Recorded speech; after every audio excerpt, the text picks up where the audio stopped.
Mary, could you really be in this town?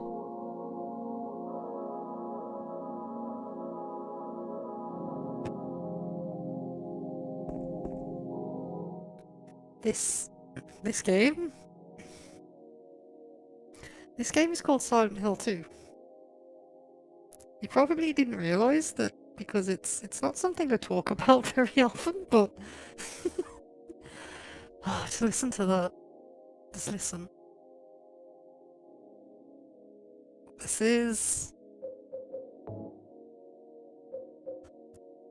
This game? This masterpiece. This masterpiece. This is my favourite. This is my favourite thing. It doesn't get much better than this for me, to be honest. This is my favourite piece of media. This is the best game that I've ever played. This is the best story that I have ever experienced. This is one of the most affecting things I have ever been through in my entire life. This is a different experience to the first game. It's a different kind of exploration of the same themes. It's much deeper. It's much more personal. It's almost dreamlike, where the first game was kind of a Dean Koontz or Stephen King kind of story. This is different. This is much more of a Jacob's Ladder or like a David Lynch kind of dreamlike experience. This isn't really like a hidden gem of a game or anything. Sometimes you see people refer to this game like it's some kind of unknown thing that fell under the radar that nobody knew about, which isn't true. I remember when this game first came out, it was hugely popular, and it had a pretty huge following ever since, right? Like, it's a franchise, it's a big franchise, there's been lots of games. lots of people talk about it. Even now, people are demanding that Konami release a new one, right? There's a rumoured new Silent Hill game at least once a month. Right? The appetite's there, and people know about Silent Hill. This one, though, Silent Hill 2, this one is easily the most popular game out of the entire franchise, and it kind of set a precedent for all of the non-Team Silent games moving forward. They keep trying to capture this lightning in a bottle over and over and over again, and they never managed to. This is an old game now. It was released for PlayStation 2 in like 2001, something like that. And we're still talking about it. Still, to this day, we're still talking about it, so... What is it about this one that's so special? I've thought about it a lot, and I think it has to be the story and the themes of the game, because they go to a place a lot of stories, and certainly other games, it goes to a place they tend not to delve into. Like the first game, there's a whole hell of a lot of Jungian psychology in here. There's a lot of Freudian psychology in here too. It delves deep into, like, consciousness, like what consciousness actually is. Our perception of reality, and what most importantly, this eternal cycle of life and death that we all live within. It talks about foundational aspects of human existence, and it doesn't get much more relatable than that, does it? This probably all sounds completely over the top and pretentious, but even Takayoshi Sato, the writer and one of the CG artists for the game, he stated this himself in an interview when he was asked about the themes of the game. I've written down the quote because I don't want to get it wrong, but he said that everybody is thinking and concerned with sex and death every day. If we want to scare or shake or touch the users or spectators, we have to think about sex and death deeply. And that shaking people's heart deeply means uncovering people's core emotion and their core motivation for life. So this guy, he knows exactly what he's doing. It should be said that he was a writer for the first game, but he's not the person that wrote everything for the first game. He's not the person that came up with the initial concept for Silent Hill, which is most likely why this one feels very different to the first game. At this point, I believe that the original director of the first Silent Hill game had already left Konami by this point. He went off to create the Gravity Rush games and the Siren games, the Forbidden Siren games for Sony. And now he's got his own studio and he's making a new game that I'm really excited about. So, sex and death is quintessentially what this game is about, which means it's very much a similar kind of concept to the first game, just from a different angle. We exist in a universe of duality, yin and yang, life and death, darkness and light, masculine and feminine, if you remember from the first game. That's right, we're still doing this, like Silent Hill 2, you're gonna find out it's a very different story, but all of these themes are still here. But for any of this to really make sense moving forward, first we need to define the difference between the conscious, the unconscious, and the subconscious.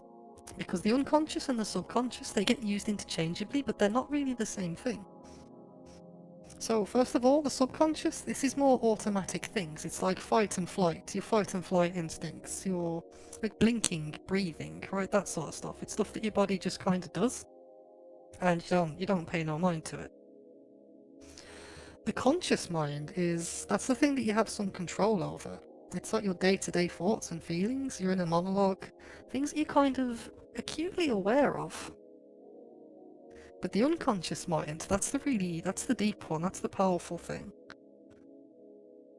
The unconscious mind, really, it's what makes you, you. The conscious mind, now, that's not you, that's not what makes you yourself.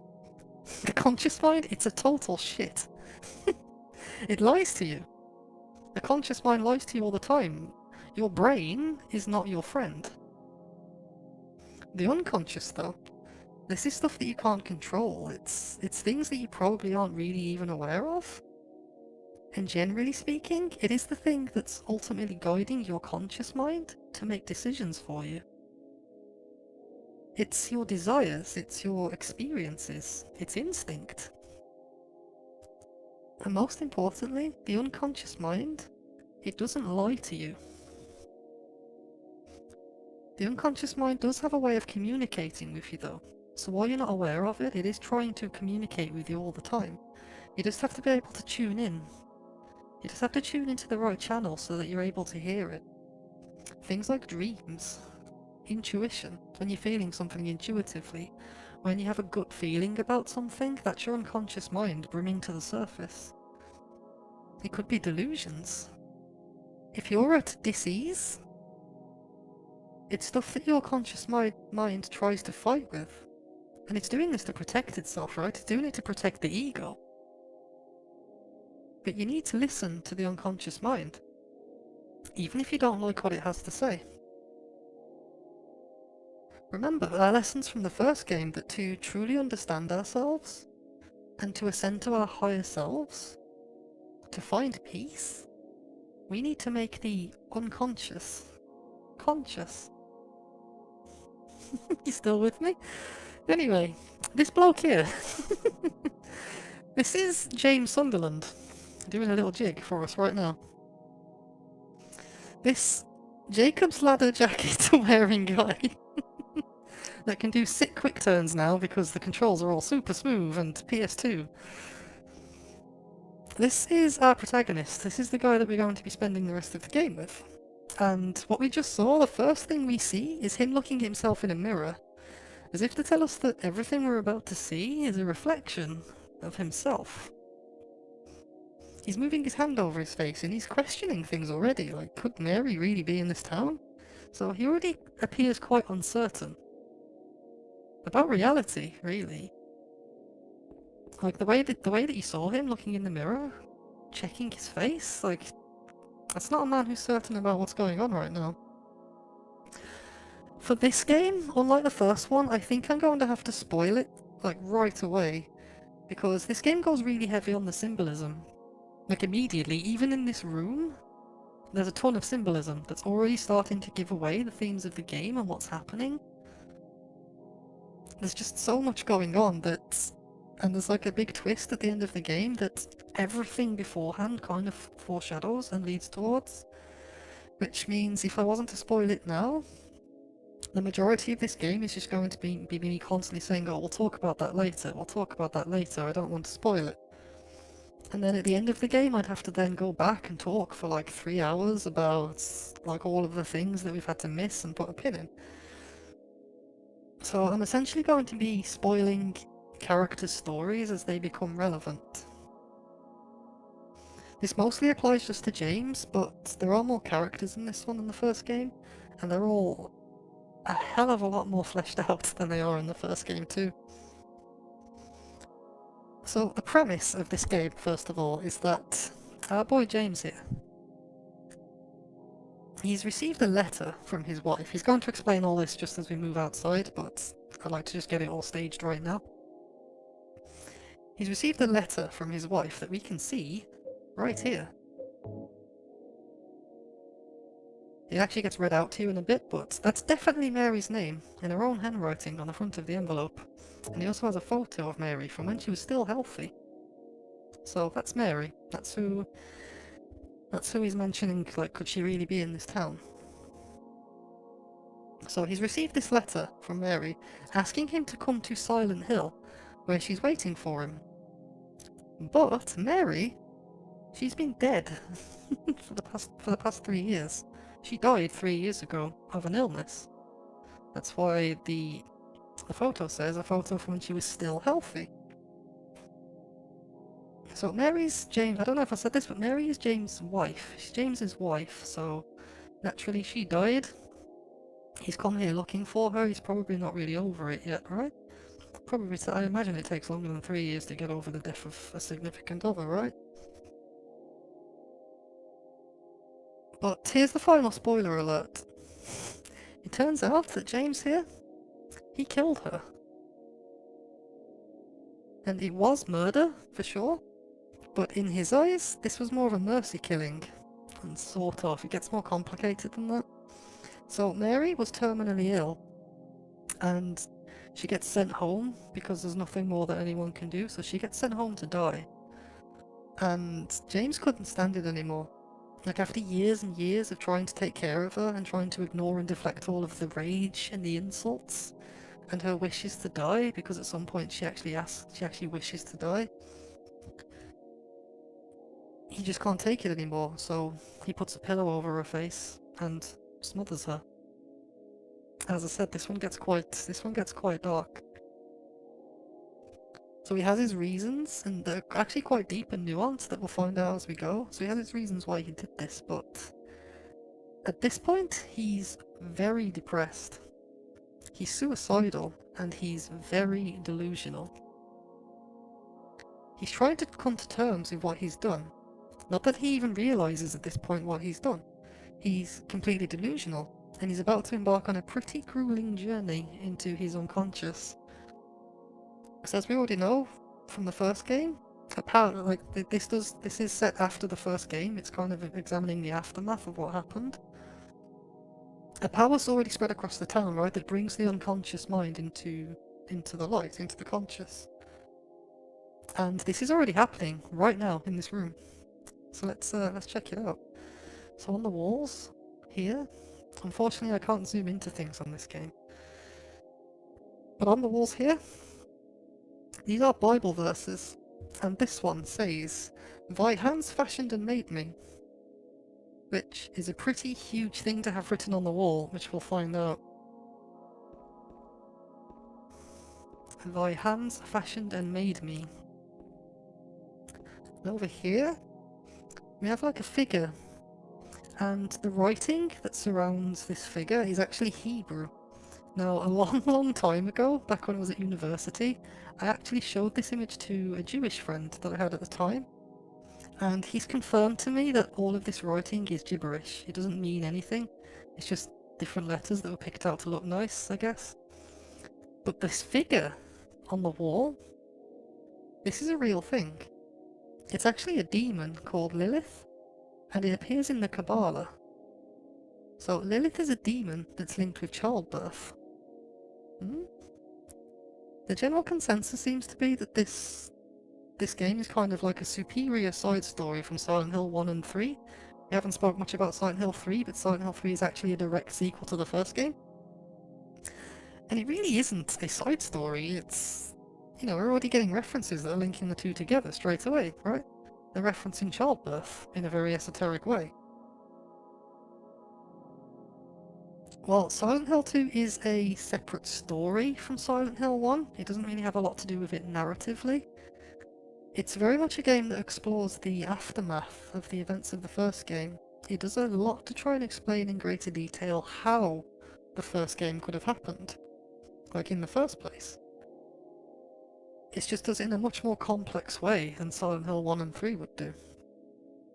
And this game's perception of the otherworld is a lot different, as we'll see. It's got more to do with how different people perceive reality in vastly different ways.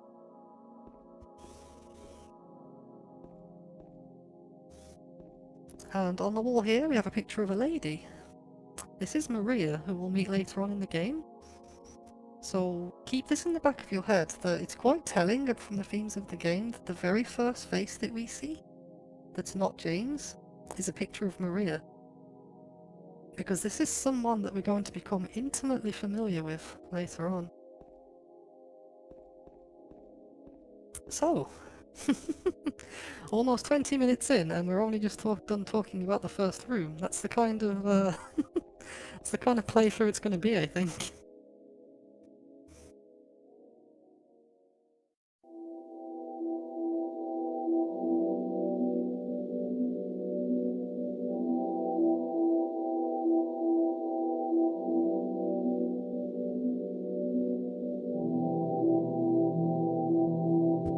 In my restless dreams, I see that town.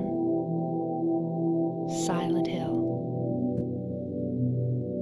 You promised you'd take me there again someday. But you never did. Well, I'm alone there now. In our special place. Waiting for you.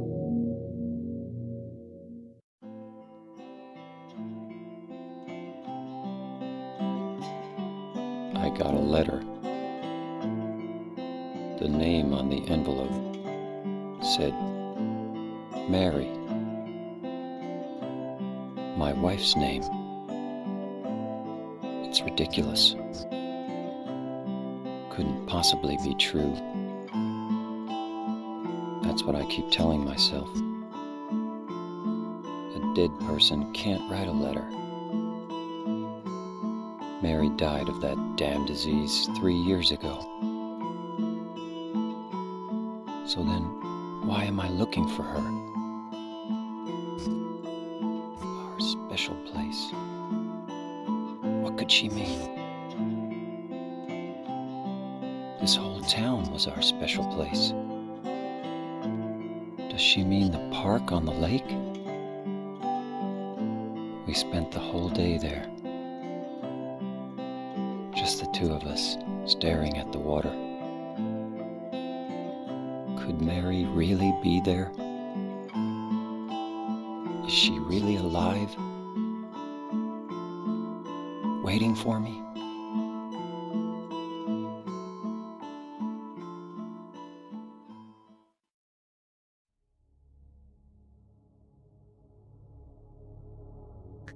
Okay, so we'll hold off talking about the music. Because that's just going to be another 45-minute gushing session, but it does give me goosebumps even now. So, James here is an unreliable narrator, as we've already established. He's also behaving completely irrationally, right? Like, he knows how silly all of this seems, but he's carrying on anyway. Like, why is that? And, like, I'm sure someone's waiting for you, James. Whether or not it's Mary, I don't think so, because Mary's in here. Mary's in the back seat of this car. Or Mary's body is in the back seat of this car. Not physically, it's not modelled in there, but that's the intent. This was confirmed by one of the development team. Masahiro Ito stated it on Twitter, that it was their intention. And this is kind of getting into the ending of the game, but it is their intention that Mary's body is on the back seat of this car. James can't see it because at this point, reality's warped. Right, he's entered the town, his reality is completely warped, he's living within his delusion now. And the entire rest of this game is just this man being chipped away at and beaten down until he starts to accept what it is that he's done. This was also confirmed by Guy Seehee, who is James's voice actor. So what's happened is James, he's put Mary in the backseat of this car, and he's come to the last place that they were happy together. Because it is established later on that Mary gets ill right after they leave Silent Hill. Now, I don't think Silent Hill made her ill or anything like that. It's pretty established that Silent Hill was a normal resort town when they were last here. In terms of timeline, it's nebulous. Like, we don't know how long after Silent Hill 1 this is set. But he puts her in the backseat of his car and he comes to the last place where they were happy together, which is Silent Hill. And he's come here because he wants to drive his car into the lake to kill himself. In Japanese culture, this form of murder-suicide, it's quite common. Now, what's not established is how long ago James actually murdered his wife. I imagine it's not very long, but whether or not it's been a few days later and he's had a chance to kind of build into this delusion, or if he kind of murders her, chucks her in the backseat of the car and then drives to Silent Hill, and then on the way the town's influence starts to cause his delusions, that's never really established. But somewhere along the way, and this is probably after the influence of the town takes hold, this letter appears from Mary, which has already been read out to us.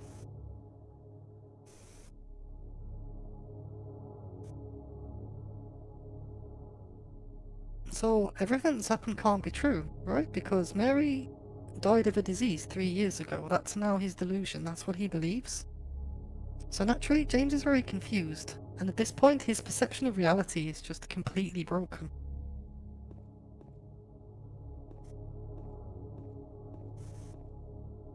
Inside of the car, we have the map to this variant of Silent Hill. Unfortunately, I made a mistake in the Silent Hill 1 video. I said that Silent Hill 2 takes place to the north of Silent Hill 1. That can't be true because the Lakeside Amusement Park is right here. So this would be the resort area in Silent Hill 1 that we went to. We're actually on the other side of the lake.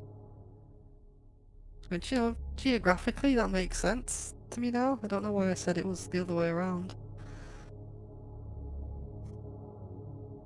We also find out in this game just how big Toluca Lake really is, but I do want to talk about Toluca Lake right now, and this is where I'm just kind of going to... This is where I'm going to kind of nerd out a little bit. So, this is actually the first time in the game, or the first time in the franchise, the whole series, that we've seen Toluca Lake. You never see it in the first game. I guess because, you know, PlayStation 1 game, they just couldn't render it. But what's really cool, this is really cool, this is actually a real photo of a lake that they've kind of stitched together to make into a skybox. And I know where this lake is. This is taken in a place called Keswick in England. The lake itself, it's called Derwentwater. And I live right by it. Imagine my fangirl squeeing when I found out that I live right by Toluca Lake. It's in a national park called the Lake District. It's about 10-20 miles from where I live, just outside of Manchester. So I don't live in Manchester, but I was born in Manchester. I live just south of Manchester now. And then just to the west of Manchester, there's this giant national park called the Lake District. And in the middle of the Lake District we have this lake. I have photos of it, and it looks just like this, and it is the most amazing the most amazing thing. Anyway, next next thing. If we try and leave now, this is the road I came in on. There's no point in going back. So remember do you remember right at the start of the first game where I pointed out that Harry was physically trapped in Silent Hill, and then I said it was really important for the context of the next games? Well, it's really important here because James isn't trapped. The road's clear. He can leave whenever he wants to. He just won't. He says there's no point. So that just kind of shows what kind of state of mind that James is in right now.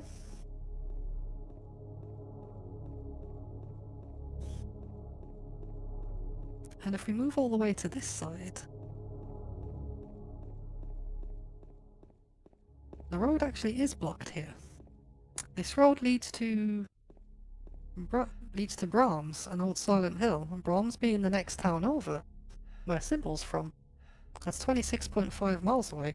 Old Silent Hill is 50 miles away. That's where the first game takes place. So that just kind of shows you how big Toluca Lake actually is.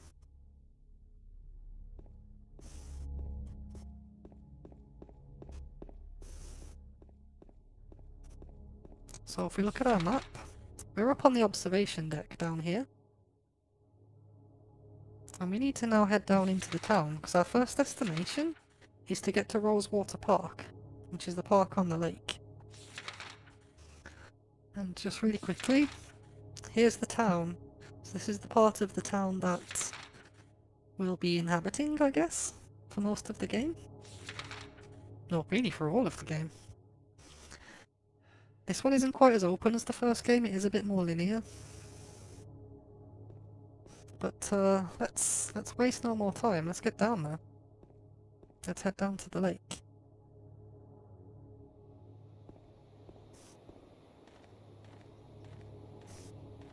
It's actually a pretty drawn-out walk down to the town, which I think is really good because it's a good way of letting the player get to grips with the controls. But also, it's giving the game time to set the mood. So we're just gonna have a leisurely stroll down and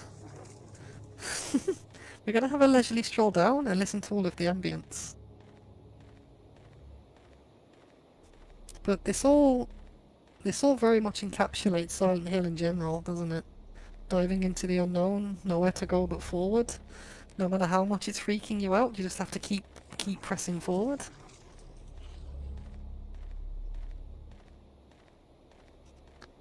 And Silent Hill 2, this is a soundtrack that loves its droning sounds. And its soundtrack as well, you've probably heard already, it's quite distinct too from the previous game. There's no more like broken washing machines with bricks inside of them, mixed with like down-tempo Portishead style music. This one's way more ambient and dreamlike. It's just like a slow drone that's going on over and over and over again. It kind of sounds like thoughts going around and around in your head that you're just trying to ignore. Almost like your unconscious mind's trying to tell you something right now and you're just choosing to ignore it.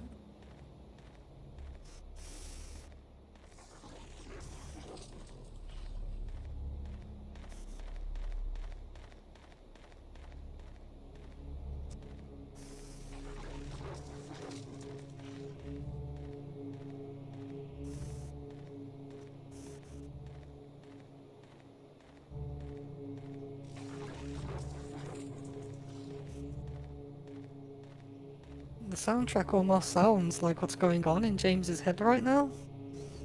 He's entering into his delusion.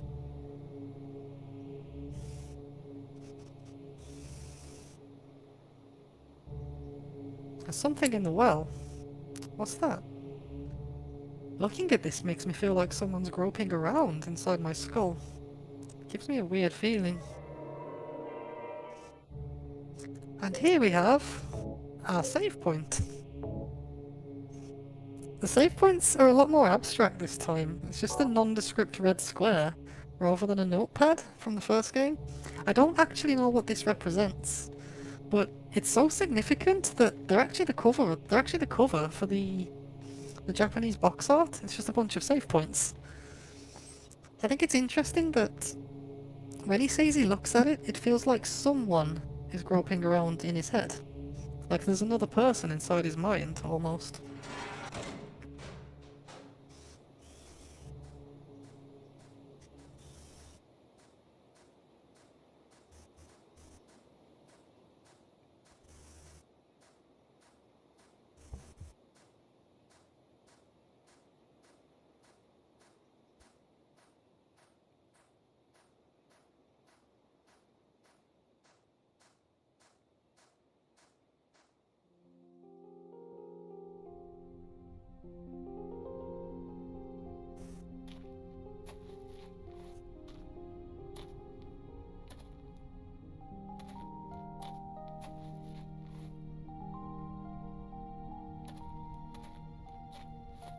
Excuse me, Oh, I'm sorry. I No, was it's just... okay. I didn't mean to scare you. I'm kind of lost. Lost?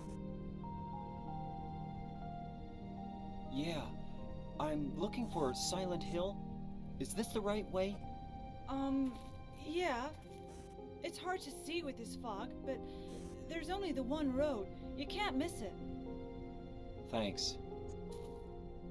But Yes? I think you'd better stay away. This town, there's something wrong with it. It's kind of hard to explain, but Is it dangerous? maybe. And it's not just the fog either. Okay, It's... I got it. I'll be careful. I'm not lying. No, I believe you. It's just... I guess I really don't care if it's dangerous or not. I'm going to town either way. But why? I'm looking for... someone. Who is it? Someone... very important to me. I'd do anything if I could be with her again. Me too. I'm looking for my mama. I mean my mother. It's been so long since I've seen her. I thought my father and brother were here, but I can't find them either. I'm sorry. It's not your problem.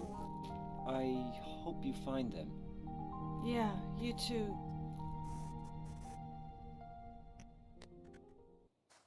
So we can see right away, Angela's not doing so great. Her name's Angela, I don't know if she said that or not, but she's not doing so great.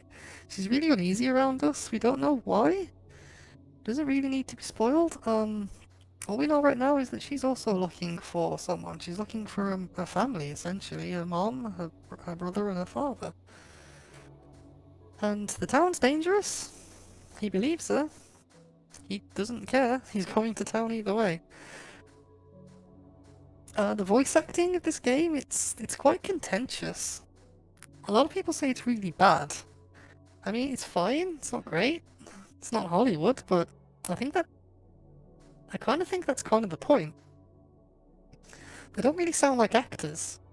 And that's because a lot of the people, or really most of the people that do the voices in this game, they're not actors. Like the man who voiced James, Guy Seehey, he's not an actor at all. He's never done any acting before this game. But they do sound like people. Sometimes the tone can sound a bit off. It doesn't really sound like they're talking to each other. And their mood seems to change, like mid-sentence. And no, this was not intentional. The person that directed the English voice actors for this game, he has stated on numerous occasions they did not do this intentionally to try and give the game a Lynchian quality. If anything, it's just a happy accident, right? That it had that effect. One of the things the director said he would like to fix if he ever had the chance would be to get all of the original actors back and get them to re-record their lines. Because he's not that happy with the voice acting. That aside, let's continue on. We should probably continue on in the correct direction.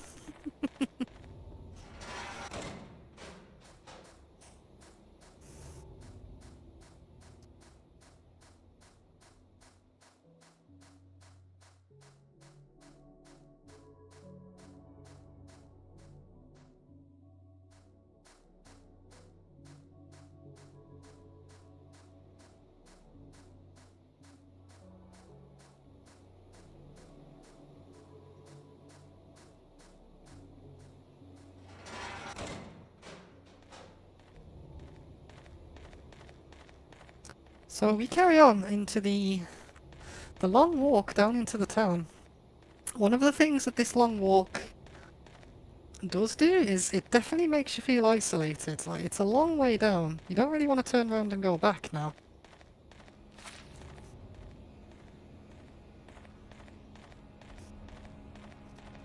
Over here we have the chainsaw, which is a New Game Plus item, and I'm not going to pick it up because I don't want to do the New Game Plus items.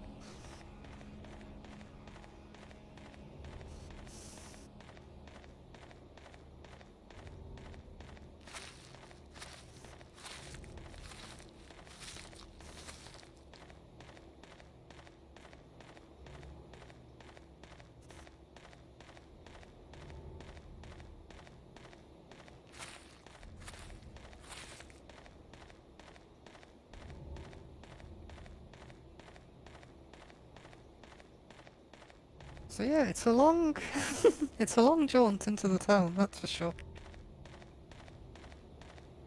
Just lets that atmosphere build up, right, over time. It takes its time. Like, I'm pretty sure by this point, in the first game, we've been killed once already, we've woken up, Sybil's given us a gun, you know? Not on this one. This one wants to take its time. So at this point, again, if we try and go back, there's no reason to go back. I'm going to look for Mary. Again, it's just an important look into James's mindset here. On the first Silent Hill, you might remember during these kinds of scenes, whenever you try to go back, he's always physically trapped in the area. That's probably more to increase the horror than anything. But James is so focused on his delusion right now that there's kind of no reason for the town to trap him, right? It's already got him. He's not going to turn around either way.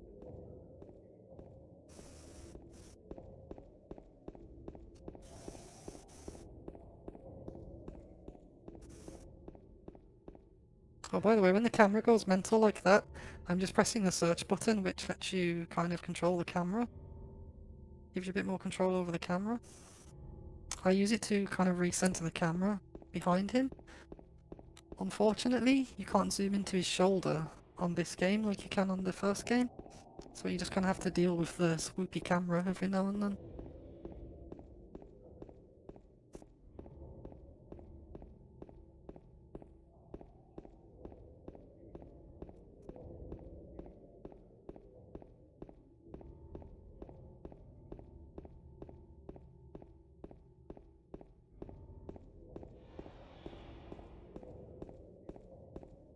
So things are starting to look a little bit more urban now.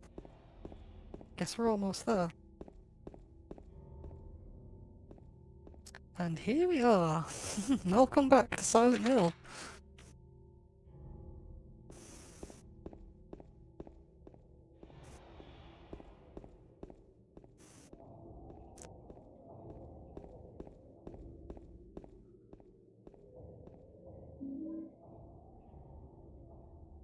So it doesn't ask if you want to pick things up anymore. I guess they kind of realised it's unnecessary to ask you when you have unlimited inventory space.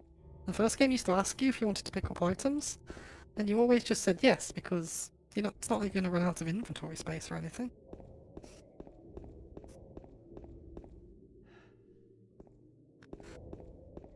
So I don't think there's anything actually up this way. Not so much.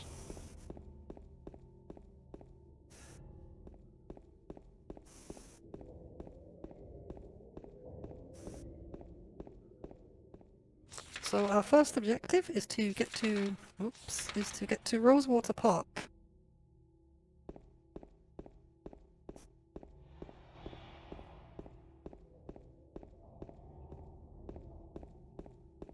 And I am just going to do some exploring as well. You may notice the fog is a little bit thicker than it was on the first game. I don't think that symbolises anything, I think it's just because, you know, they have more power to play with now. Now, Angela did comment on the fog, which nobody did on the first game. It's not just the fog either.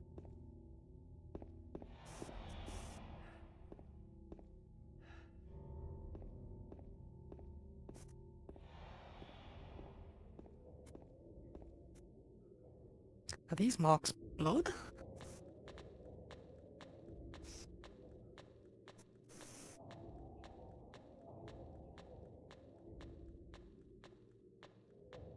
Shadow just now. I'd better follow it. So, kind of a similar setup to the first game, right? Only instead of following Cheryl, we're following what was obviously nothing great.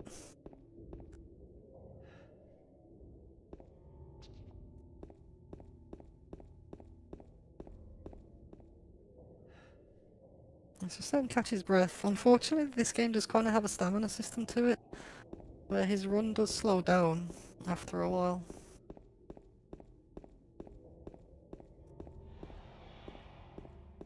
kind of takes off when he's got full stamina. That's all I was looking for. Health drinks are back.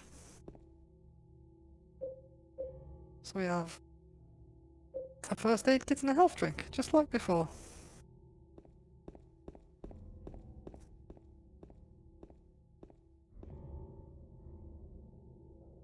Solid coup.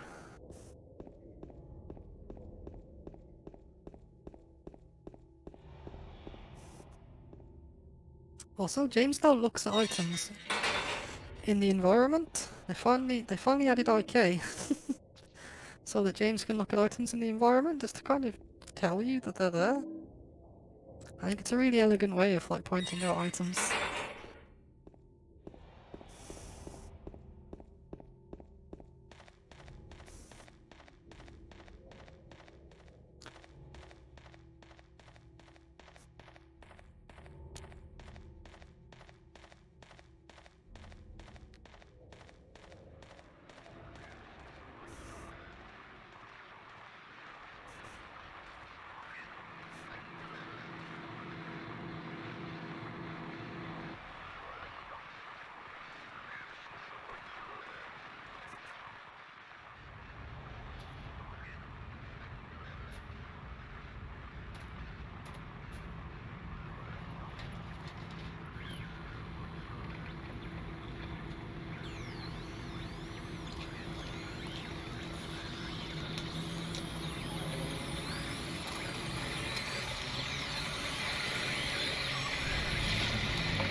Combat!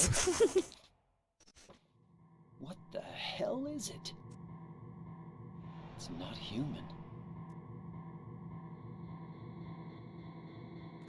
It's kinda human looking, I guess.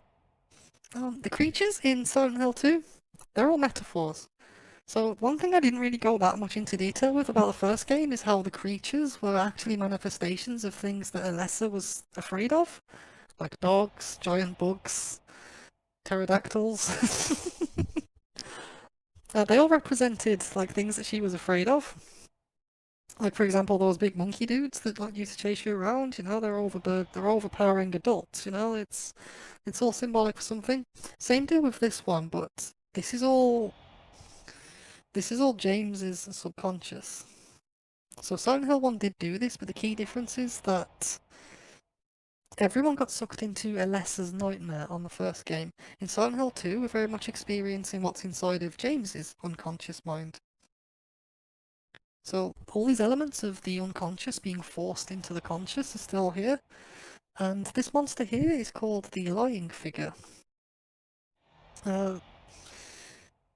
It's a representation, it's a reminder of Mary's hospitalization and the illness that she suffered. Like the way that it moves, it kind of looks like it's trapped within its own skin. Dead. Could it have been that creature? What's going on in this town? You can't really make it out here, but there are corpses that are kind of dotted around the town. All of these character models they use for the corpses, they're all James. Every single one of them is James's character model. Because remember, all of this is inside of James's unconscious mind. They're all delusions, and the way that he feels that he deserves some sort of punishment, without really knowing why right now, it's all like he feels like he deserves some kind of punishment. He doesn't understand why, so he's not commenting on it. But it's all being picked up from his unconscious and being made conscious. And James is suicidal. He wishes that he was dead. So now all the corpses that he's seeing around are, well, him. Like, he's seeing his own dead body. It's like, well, you wish you were dead? Here you are.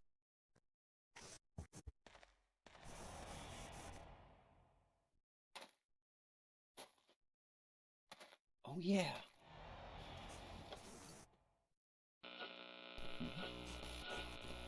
This thing broken?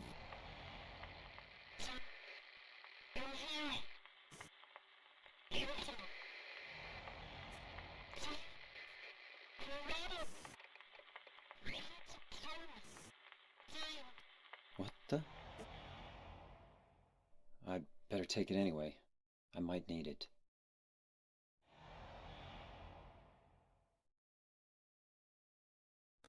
What's going on with that radio? Also, spoilers, come on. So we just heard Mary's voice saying, "Why did you kill me?" It's pretty heavy foreshadowing, right? You might not notice it the first couple of times you play it, but that's what happened. James, why did you kill me? It gives the whole thing away straight away if you pick up on that. Also, I do like how the radio sounds more like broken radio static this time. I always thought that in the first game it kind of sounded more like an alarm bell that's going off. The radio in this game definitely sounds like a broken radio. Emits static when monsters are nearby.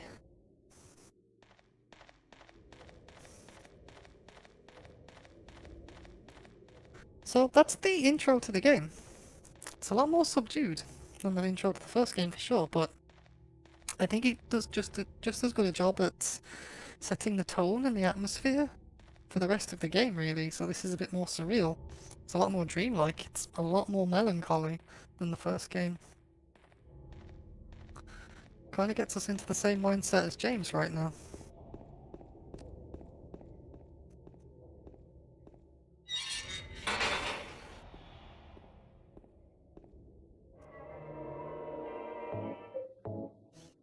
And I believe that's where we'll leave it for now, because that was a lot of talking for what is essentially the first 10 minutes of the game.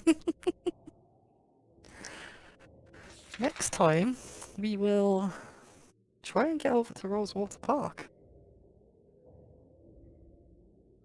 And I look forward to seeing you there.